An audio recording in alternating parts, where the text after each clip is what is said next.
G'day there guys, the key to success is to start before you're ready. It's your main man Markee and welcome back to another episode of r/Am I the A-Hole. Now if you love today's episode, I want you to sit back, relax, chuck a prawn on the barbie, and enjoy today's bloody good content. Thank you. Posted by user SmallDare1986. Titled, Am I the A-Hole for embarrassing my boyfriend at a restaurant? Okay. This is really stupid, and I'm pretty sure I'm not the a-hole, but this happened over a year ago, and my boyfriend keeps bringing this up as an example of me trying to undermine him.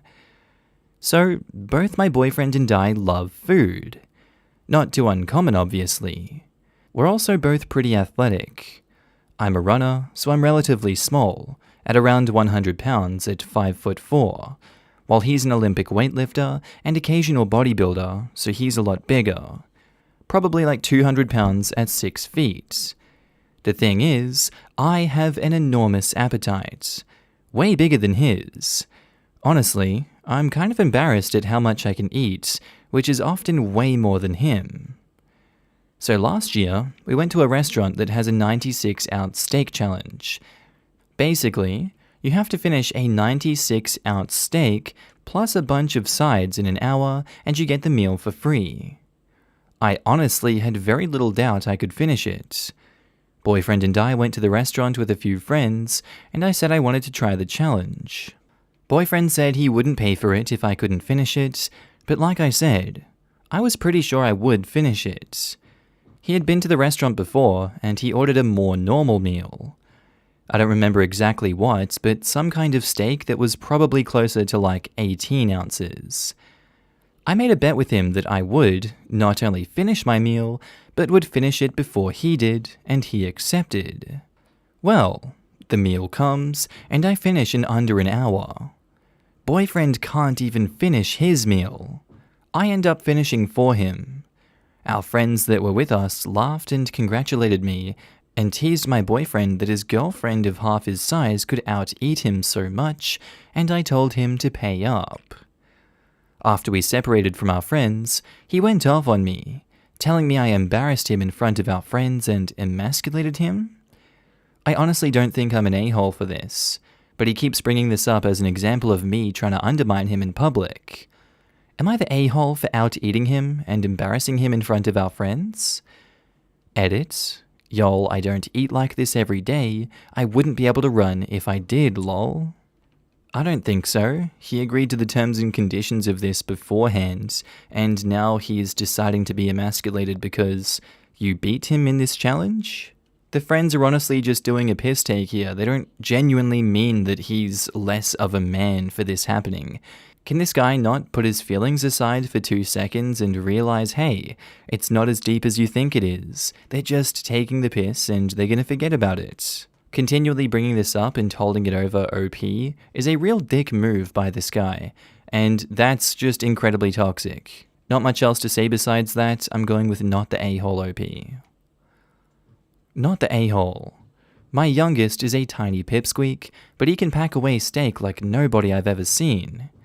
When we have steak nights, my husband and I usually are only able to finish half of our steaks, while my youngest has already polished off his and looks at ours like a shark ready to pounce. I've seen that boy basically put down 3 full steaks before. OP is Sub Sandwich's sister confirmed. Not the a-hole, but holy crap, 96 ounces? I've never tried eating that much, granted, but I doubt I could eat half of that. And I can eat a lot when I'm hungry. Not the a-hole. Sounds like he knew of your appetite and that you could consume more than he could. He's the a-hole because he keeps bringing it up. Tell him he needs to effing let it go already. Not the a-hole if your boyfriend's ego is dependent on you. That's a him problem. Don't lessen yourself to make someone else comfortable. He needs to work on his issues. He should have been laughing with you and congratulating you. But instead, he focused on himself. Kinda telling. Update. Thanks for the feedback on my original post. I received a few requests for updates, so here goes. I first want to address the toxic masculinity. My boyfriend does not display signs of toxic masculinity. I was surprised how many people told me to dump him over this. We've been together 3 years, and he's extremely sweet. As mentioned in the comments, he grew up pretty small, around 150 pounds at 6 foot. Some commenters teased him, saying anyone who lifts and bodybuilds would weigh more than around 200 pounds. He fluctuates between 190 and 230, depending on if he's cutting, bulking, or prepping. This isn't always true. Most of the larger bodybuilders are on drugs. Boyfriend is not. His BMI is technically overweight and he has a lot of muscle. He always had trouble gaining weight. This was a point of insecurity for him because Asian men are often seen as effeminate. It's why he felt he had to work harder to be seen as manly. Teasing him for being 200 pounds is toxic, please stop. I showed him this post and he apologized for constantly bringing this up. He wasn't implying I undermined him in an authority kind of way. Rather, he felt I was rubbing his insecurities in his face, especially as I was eating something as stereotypically masculine as steak. While we agree that societal views on masculinity are dumb, it's pointless to pretend like those types of expectations can't affect you. I apologized for ignoring this when I challenged him. Some people claimed this post was fake. I don't want to post too much personal info, so I don't know how to prove that I did complete this challenge. It wasn't easy, but it wasn't exactly difficult. My whole life I've had a huge appetite. However, eating as much as I want every day would make running difficult because of all the digestion and bloating. Most days I probs eat closer to 2,000 calories. On relaxed days or special events, I'll eat as much as I want, maybe like 4,000 to 7,000 calories. This happens at most 3 to 4 times a month. Running 80 plus miles per week, training for ultra marathons, burns a ton of calories. So in the long run, it evens out. I don't have a magic metabolism. I'm just extremely active and don't constantly eat 6-pound steaks. Lastly, I want to address body shaming.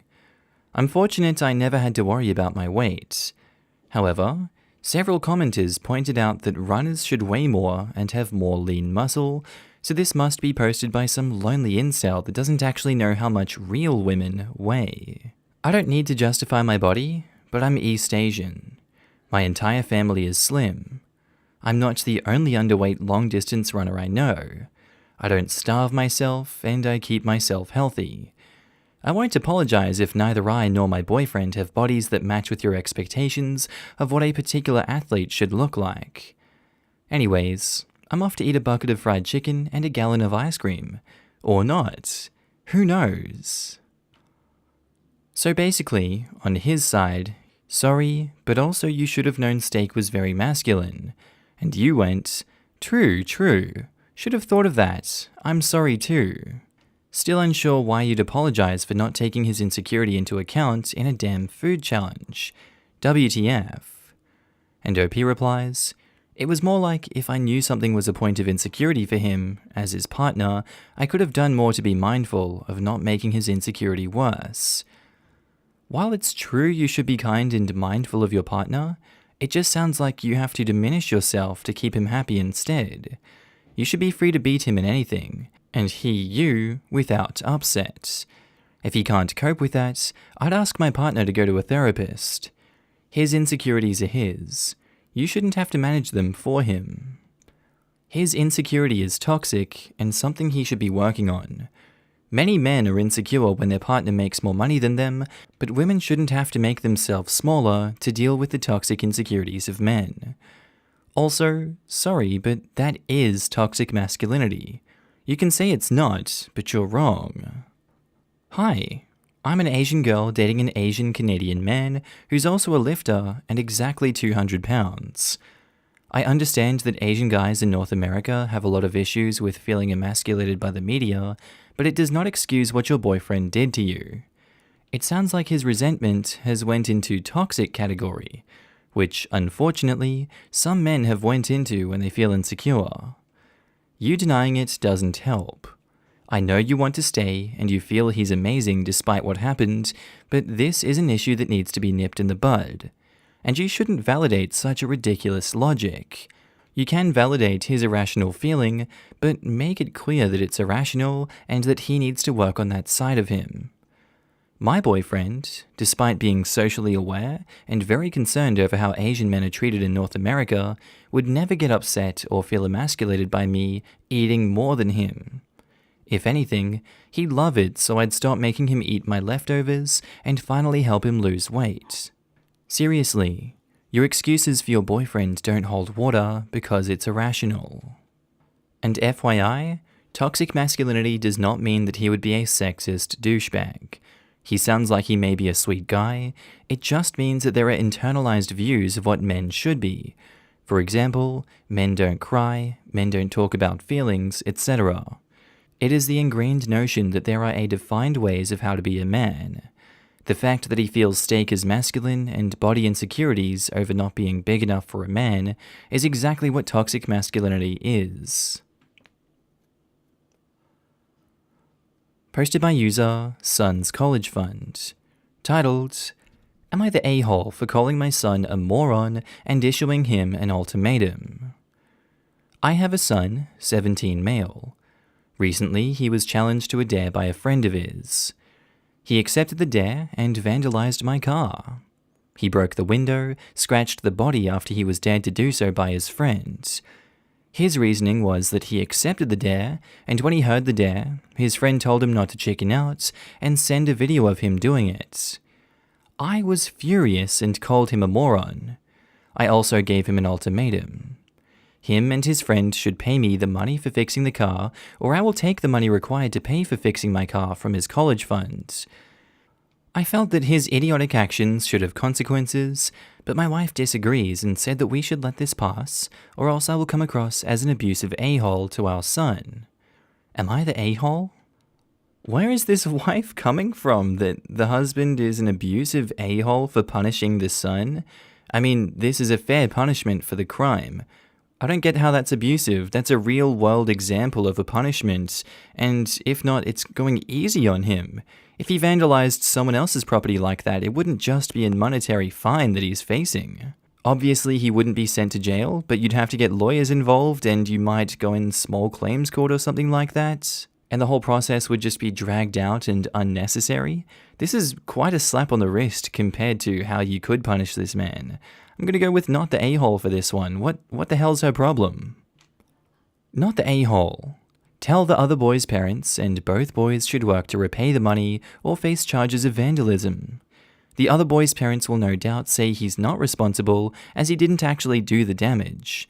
But if someone told me my kid was pressuring someone into doing something, then there would be real serious ramifications at home. Your wife is on another planet.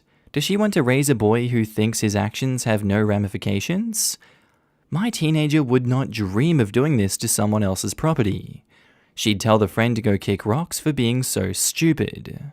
I'm going to call them, and if they do not believe me, I have proof of chats between the two regarding this topic, which I forced my son to give me. The other boy should be punished by his parents for encouraging stupidity, but the other boy is not responsible for the damage to your car. Only your son is. It was your son's choice to do the dare when he could have said no.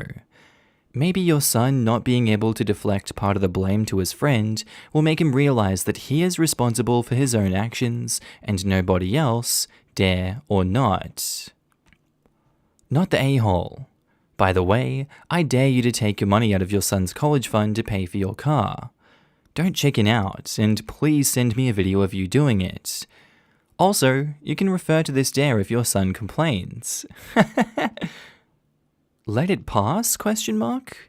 Is that a lesson you want your son, who will be a legal adult within the year and be forced to answer for his own actions, to learn? I might understand if she proposed a different punishment, but to let him off the hook entirely is out of control. What's more important here? That your son thinks you are nice, or that your son learns the consequences of his actions and you are made whole from having your car vandalized? Not the a-hole. Does your son currently have a car? I'd switch cars until he figures out how to get it fixed. He doesn't, and I don't plan on getting him one after the stunt he pulled. Not the a-hole. He vandalized your car. If it was anyone else, we are talking jail time for a effing dare. No, the other kid should be banned from your place, his parents informed, and your son grounded until college. He needs to learn that there are consequences for his actions. Being stupid isn't an excuse. His mother is wrong and is raising a kid with zero social skills. 5 years from now, I dare you to run this forklift into that concrete post. Idiot son takes the dare. Now he's fired, facing charges for damaging company property, and unemployable once out of prison. Gotta put a stop to that crap now. The friend isn't welcome at our house anymore, regardless of whether he pays or not. Son is grounded till he turns 18. Update. I think some of you might have read my previous post. I had a talk with my son about how wrong his actions were, and also talked to the parents of the other kid as well. They apologized, and my son and his friend will be paying the bill while they work till they go to university. I've also told my son that he needs counseling and will have to attend sessions before going to college when he turns 18. As I said earlier, he's still grounded for his actions, and it will be a long time before he earns my trust back. As for my wife, she accepted the punishment I've set out for him and did not oppose it. I'd like to thank you all for the advice you gave me in this previous post. Sarwad asks, will you give him or pay for his counseling? It sounds like a good idea to make your son more well-adjusted. And they reply, yes, I will be playing. Sounds like a solid plan moving forward. Good for you. At 17, you're still a child in many ways, but in other ways, you're a young adult and fully able to understand real long-term consequences. Punishment as well as counseling is a good balance here, so it doesn't just feel like punishment, but also learning. You're the a-hole for getting the friend and his parents involved. How the F is it the friend's fault your son is so effing stupid? Edits, also everyone sucks here. They had to be informed of their son's foolishness, and they were the ones to make their son to pay. I didn't compel them to do so. Glad you stayed firm. That was a prank of a child, not a 17-year-old young man. That's not a prank, that's just vandalism. Kid's lucky his stepdad is willing to let them pay for it. I'm his bio-dad. I hope you've emphasized to him that this type of idiocy can get him charged with real crimes right now.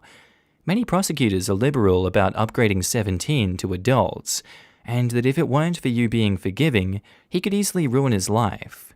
If he does it to a stranger, that person is very unlikely to be so forgiving. Like, struggle to get a good job and forfeit eligibility for college tuition grants, amongst other consequences. If you aren't aware, my company, and this is common, background checks all employees, and to be honest, it's generally not worth dealing with the hassle to hire criminals. If I wanted to, I would have to run it all the way through legal and the CEO and segregate all future work to keep this hypothetical employee off certain contracts where we contractually cannot expose data to criminals. It's a giant ongoing pain, and the reason we've only done it once. Edit. Forgot to say that my company is pretty standard in this aspect, and that's the point. Alright, I think that's where I'm going to end today's video, guys. I do hope you enjoyed it. As always, I want to do a huge shout out to all my channel members and Patreon subscribers. You should be up on the screen now. I love you all, and I think every single one of you are amazing for supporting the channel in the way that you do. Again, thank you so much for supporting me. And again, if you did enjoy today's video, please do tell me what you thought of it down in the comments below. All of your hot takes, opinions, whatever you think, really, whatever's going on in your life right now, I'd love to hear down in the comments below. Before I leave, I'd also like to announce that I'm going to start doing meme content again on the second channel. I know it's been a while, so click on the Markee head on the screen without the Australian flag behind him if you want to go see some memes. And as always, guys, have a good day, night, sleep, whatever you're up to, and I'll see you in the next one. Bye.